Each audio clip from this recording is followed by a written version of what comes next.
This video will be on the third packet of notes that I handed out. Starts off with 10.1, points, lines, planes, and angles.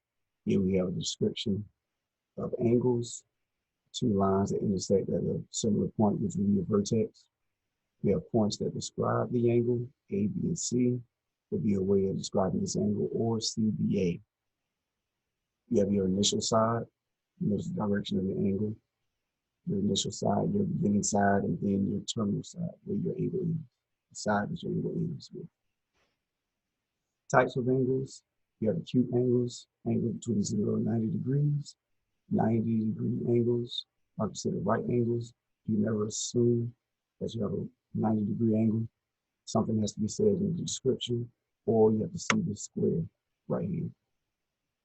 Obtuse angles are angles between 90 and 180 degrees, and a straight line will give you a straight angle, which is 180 degrees.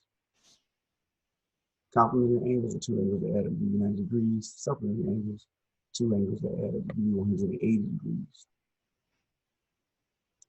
If an example asks you to find, or problem asks you to find DBC, in which here we have ABC, which is 90 degrees. That's why we have this box right here. And they give you 62 degrees for ABD. DBC would be subtracting 62 from 90 degrees, which is 28 degrees. Vertical angles, the two lines intersect, the opposite angles form are considered vertical. Vertical angles have the same measure. So 1 and 3 would be considered vertical angles, 2 and 4 would be considered vertical angles. And once again, that's important because they will be equal to each other. Find the measures of the other three angles. So they give you 68 degrees, and they tell you to find the measures of the other three. Well, one would be where we would start off first, because since that's opposite of 68 degrees, this vertical angle, that means it's going to be equal to 68 degrees. Then from here, I can find 2 or 3 by recognizing I have a straight line with 68 degrees. So I can subtract 68 from 180 with 112, or 2, and then 3 would be vertical to 2, which is 112 as well. Also, if you notice a full rotation, a full circle is 360 degrees. The 68 plus 112 and 68 plus 112 should give you 360 degrees. Parallel lines, lines that never intersect or cross. And then if you run a line through those parallel lines, that's considered a transversal. Whenever you have two parallel lines and then a transversal running through, relationships are created. One of your first relationships that we talk about is alternate interior angles. So interior means the inside of your angles created. 3, 4, 5, 6 are the interior angles. Alternate is representing the alternate sides of the transversal. So 3 and 6, 4 and 5 are alternate interior angles. That's important because they will be equal to each other, 3 and 6 and 4 and 5. Alternate exterior angles, the angles on the outside of the angles created, 1, 2, 7, 8. Alternate sides of the transversal, 1 and 8, 2 and 7 are equal to each other. Corresponding angles, just saying that this cluster of angles here are equal to this cluster of angles here. So 1 and 5, 2 and 6, 3 and 4, 3 and 7, 4 and 8 are equal to each other. 1, 5, 2, 6, 3, 7, 4, 8 are equal. So yeah, this exercise, we asked you to find all the missing angles. They gave you 35 degrees for angle 8. We have 7, 6, 1 over here, 5, 4, 3, 2 up here. So the first one we could start off with is angle 1. Angle 1 is 35 degrees because it's vertical to angle 8. Then we have a straight line with angle 8 and 7. So I'll subtract 35 degrees from 180 to give me 45 and 145. 7 and 6 are vertical angles with each other. So that means 7 is equal to 6. So 6 will be 145 degrees as well. And then we could also recognize that this cluster here is going to be equal to this cluster up here. So that means 5 is going to be equal to 8. 4 is going to be equal to 7. 3 will be equal to 6, 2 will be equal to 1, which will give you all of the same angles, 35, 145, 35, 145. Also, there are other ways of finding the angles, recognizing the vertical angle relationship as well. Doesn't matter what relationship you use, as long as you use the correct ones, you still get the same answer. All right, triangles. Triangles, this is triangle ABC, or it can be recognized as CBA, BCA, ACB, or BAC, as long as you label it from the order that you have. You have ACB here, or ABC. This is angle A, this is angle B, and this is angle C when you're describing the individual angles. And all those angles add up to give you 180 degrees. So if you recognize that all angles in the triangle add up to give you 180 degrees, they won't have to say anything. Once they mention triangle, they expect you to know that all angles in that triangle will add up to 180. All right. So here, till you find all the missing angles, let's start off with 90 degrees here to give you this box, 43 degrees here, and 60 degrees here. All right, so if this is 90 degrees, that means 1 is 90 degrees as well. So this is a straight line. 180 minus 90 is 90. And then here we have a triangle. So since we have a triangle, we would take 180 minus the 90 degrees minus 43 degrees to find 2. And that would be 47 degrees. All right. And then angle 3 is vertical to angle 2. So that means angle 3 would be 47 degrees as well. All right, so then from there, we have the triangle again. So we will do 180 minus 60 minus 47. I wrote a 43 right here. That should be a 47. I'm talking off the notes that I gave. So make sure you put a 47 right here. So that actually should be 73 degrees, not 77. I made a mistake and wrote 47 degrees, but this should be 73 degrees. Now to find angle 5. You know what angle 4 is? 73 degrees. We would just subtract 180 because we have a straight line that's created by 4 and 5. Subtract that 73 from 180. Well, in this case, I called it 77 because my mistake of putting 43 here. Subtract that from 180, and that will give you 103. And of course, that would be 107 if you would actually put 47 right here. All right, similar triangles, when measures of two angles of one triangle are equal to those of two angles of another triangle, corresponding angles will be equal, corresponding sides will have the same ratio. So what we mean by that, here we have a larger triangle, here we have a smaller triangle. The sides, AC and FD, of course, will create a ratio. If we do AC over DF, that's 6/3, which is 2/1. CB over FE will also give you 8/4, which is 2/1. And then AB over DE, 4/2, is 2/1. They create the same ratio. So here, let's say they ask us to find the missing length. Because in these lines I put in here, but let's say if all of it was blank. It says because of the vertical angle, we have similar triangles. They gave you the 1 slash in the problem. Then they assumed you knew that these two angles were equal because of vertical angle relationship. And if this angle is equal and these two angles are equal, that means the third angle is equal as well. That makes these triangles similar. And it also lets you know which sides correspond to the other. So in other words, when I look at the relationship, I have 3 slashes and 2 slashes here. The side that corresponds to 3 and 2 is the 8, so 5 and 8 correspond to each other. And then 3 and 1, and 3 and 1, as far as my slashes are concerned, X and 7 correspond to each other. So to set up your proportion, you do have to make sure you stay consistent. I decided to do my big triangle over my smaller triangle. So that means X over 7, and then 8/5.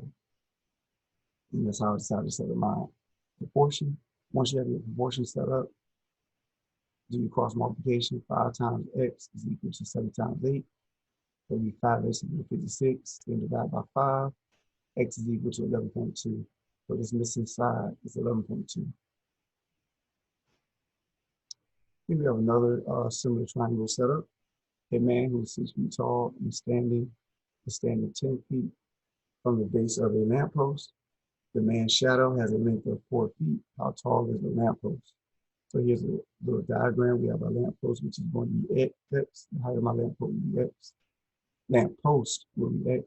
If it is a triangle from the height to the shadow, then we have a similar triangle on the inside of the man, and his triangle is created from the height to the shadow. So the height of the lamppost is X, height of the man is 6. I decide once again to do big triangle over small triangle. So I do X over 6. And then the distance on this base that's created from the lamppost to the end of the shadow is going to be 10 plus the 4, which is 14. 10 is how far the man is standing from the lamppost. 4 feet is the rest of the shadow.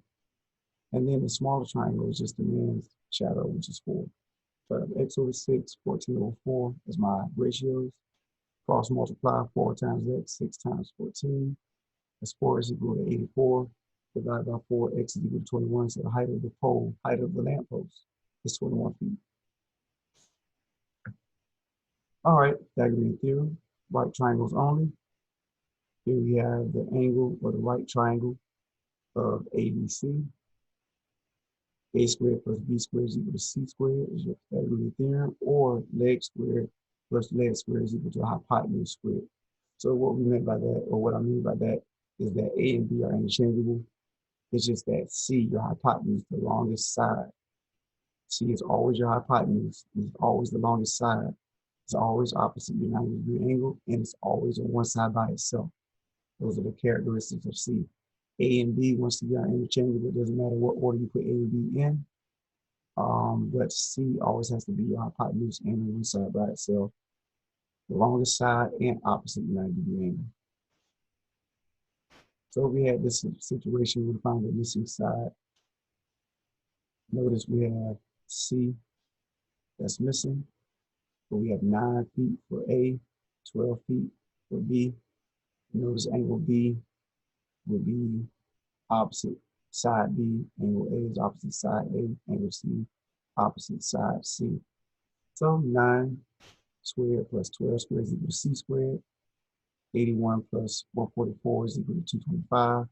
Now to get the square off of C, you take the square root of both sides, and that is 15 for C, 15 feet for C. Square root of 225 is 15. All right, polygons and perimeter. Only thing that's holding you accountable for in this section is this relationship right here, and the perimeter adding up all sides. So let's look at this relationship. Angles on a polygon, the sum of the angles in a polygon with n sides is n minus 2 times 180. All right, so we take the mini example of a triangle. We know that there are 3 sides to a triangle. Plug 3 in for n. 3 minus 2 is 1. 1 times 180 is 180 degrees, which is what we already discussed with triangles. All the angles in the triangle added to give 180 degrees. All right, so here, find the measure of the angles of the octagon. These lines, even though it may not look like it, the lines in your side says that all of your sides are equal. If it's an octagon, it means it has 8 sides, or you could have just counted the sides. So that means n is 8. So 8 minus 2 is 6. 6 times 180 is 1080. All right, then it says find the angle or find A. So if all of your sides are equal, that means all of your angles are equal. So you just take 8 divided into 1080, that's 135. So if you have 8 sides, that means you have 8 angles. So that's where the 8 came from. And then if you want to find angle B, you know you have a straight line right here. So subtract 135 from 180, that'll be 45 degrees. Perimeter is just adding up all of your sides. You don't need a formula for perimeter. All you do is add up your sides. So in this case, this shape looks funky. Just add up your size, 8, 7, 2, 5, and 12, and that'll be 34 inches. All right, 10.4 and 10.5, last two sections of this chapter, area and volume. So just wanted to go here and describe the differences between perimeter, area, and volume. We already talked about the perimeter. You add up all sides, you don't need a formula. But you can have a formula for certain shapes. So we're looking at the rectangle here. The perimeter of a rectangle is 2L plus 2W, just adding up the 2 L's and adding up the 2 W's. The area and the volume you need formulas for. The area is the amount of shape, or the amount of space, excuse me, the shape takes up two-dimensionally. So we're looking at length and width. The area for the rectangle is length times width. Volume is the amount of space the shape takes up three-dimensionally. So that's why we're looking at length, width, and height. So you multiply those three together for the volume of a three-dimensional rectangle, length times width times height. Also, in your measurements, once you're done calculating your perimeter, it's just your regular measurement, inches, feet, meters, and so on.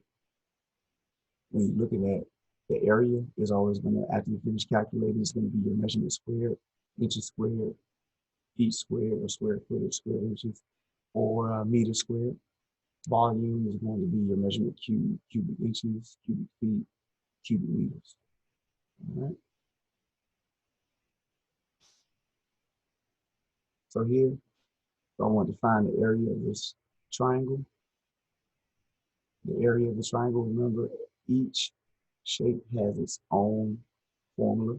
So the area of a triangle is 1/2 base times height. Remember, the area of the rectangle is length times width. So each shape has its own formula. So make sure you pay attention to the shape. So our base is 16. Our height is 10. These other sides didn't have anything to do with us calculating the area in this case. So plug in 16 would be 10 for H. Half of 16 is 8. 8 times 10 is 80. And once again, once you're done calculating the area, it's going to be your measurement squared.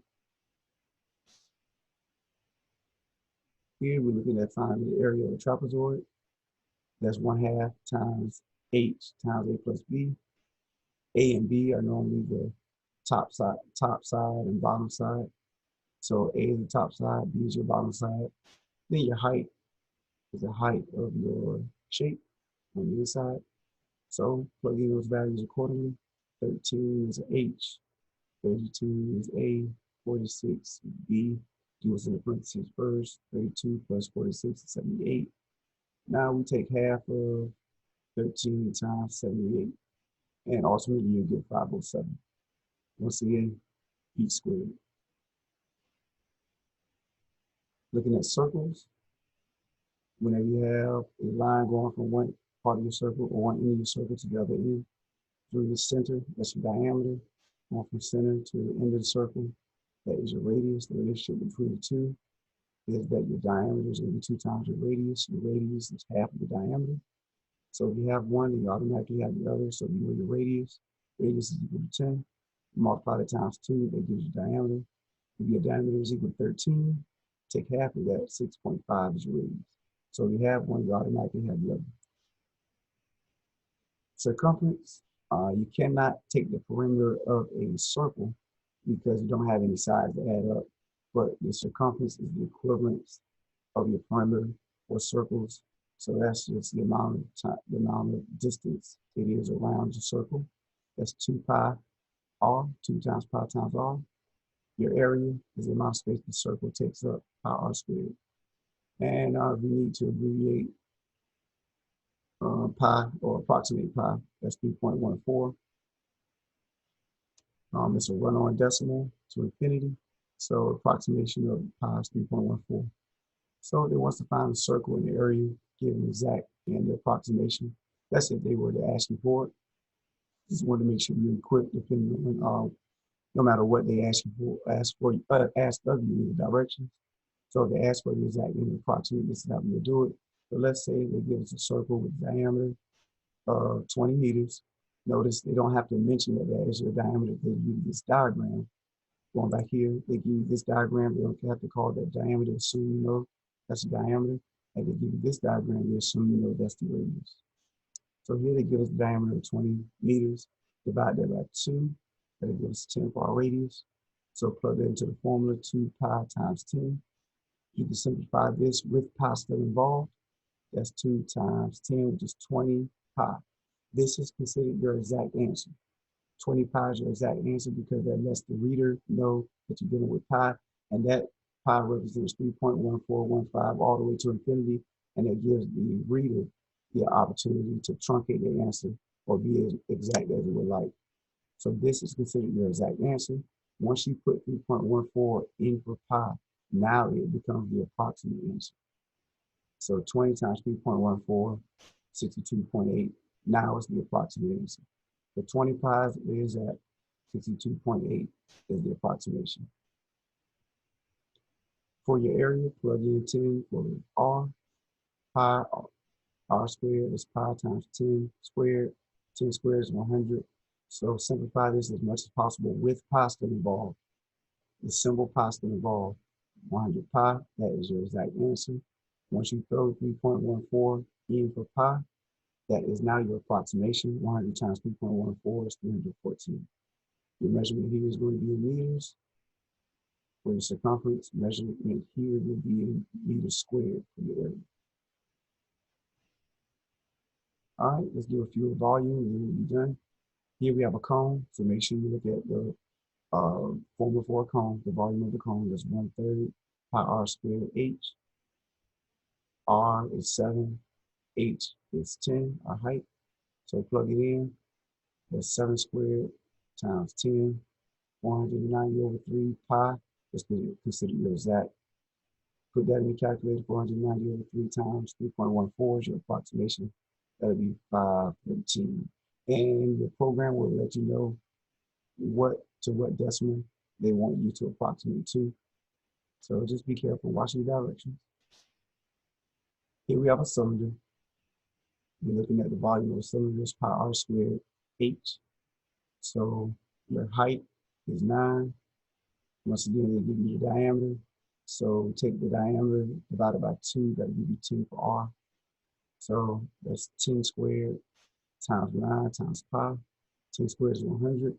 100 times 9 is 900 pi. That's your exact. Approximate that by plugging in 3.14. 900 times 3.14 is 2,827. And that would be cubic yards. We're in yards. You calculated the volume. Your measurement should be cubic. All right. Let me know if you have any questions.